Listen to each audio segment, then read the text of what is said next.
It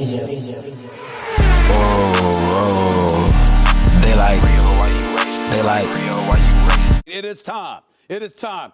The Cleveland Cavaliers should trade Kevin Love. They should trade him.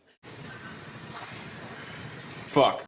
Yeah, this is Relly. I'm back with another video. Yes, son. Today, we have to talk about if us trading Kevin Love to the Brooklyn Nets makes sense. But before we get into that, I need y'all to smash that subscribe button. And if you are already subscribed to my channel, share it to somebody who ain't subscribed, because we are still on that grinding with y'all. I know I can get there. Now, I know I'm going to have to diversify my content. I know I've been posting a lot of Cavs videos, but I'm going to get there. But with all that being said, we have to talk about this because a lot of y'all been messaging me and telling me, how do you feel about these rumors that the Brooklyn Nets is actually trying to acquire Kevin Love from us, right?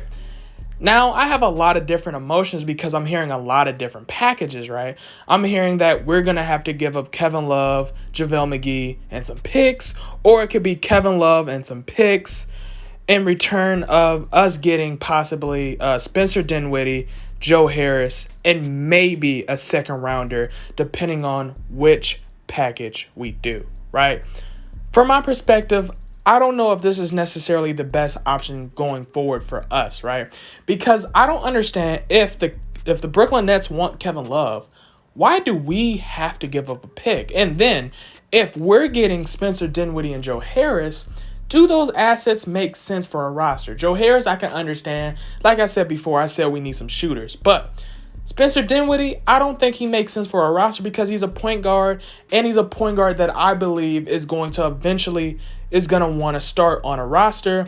And I don't think he's starting on the Cleveland Cavaliers when we're already so guard heavy. You get what I'm saying?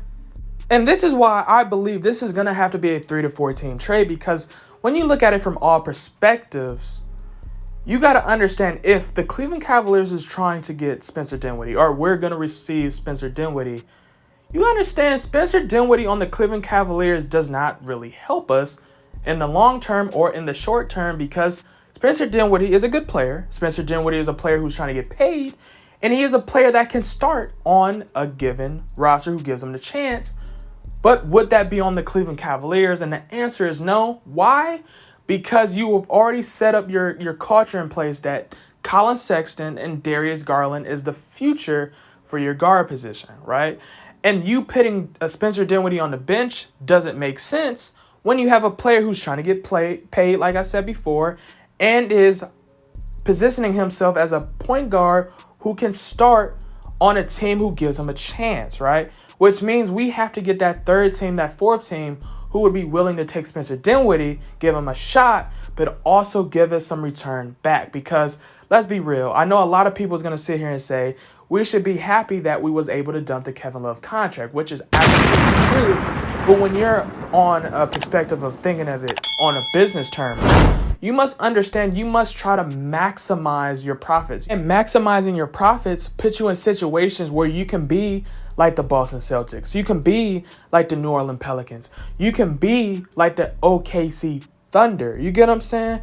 And why that is so important is because you give your team, or you put your team in a situation where you can have long-term planning, and that helps teams like us, small market teams, who is not very attractive when it comes to free agents, right? Especially if you can get these building blocks via trade or via draft, that helps us in the future. Because let's be real right now, right? Anybody who wants to just take a back seat and just dissect the Cleveland Cavaliers as it is, right?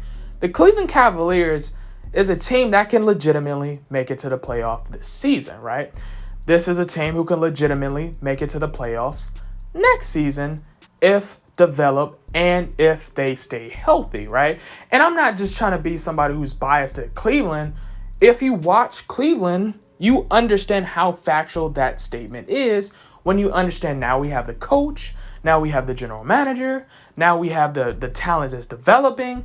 We have the keys right now. It's just a matter of how we build upon those keys, right? What do we do to advance or confirm our future, right? And this would be a stepping stone, trading Kevin Love, but for the right price.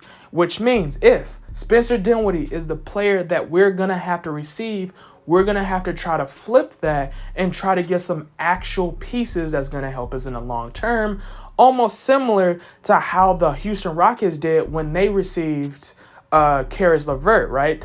Even though I said they should have kept Caris LeVert, and I stand by that, as soon as they got Caris LeVert, what did they do? They flipped him to get Victor Oladipo so they could still be competitive this season. And in Cleveland aspect, I don't know if we're trying to trade for Victor Oladipo, but we do need to trade for an asset that keeps us in the hunt, especially when we're trying to develop these young guys into something special.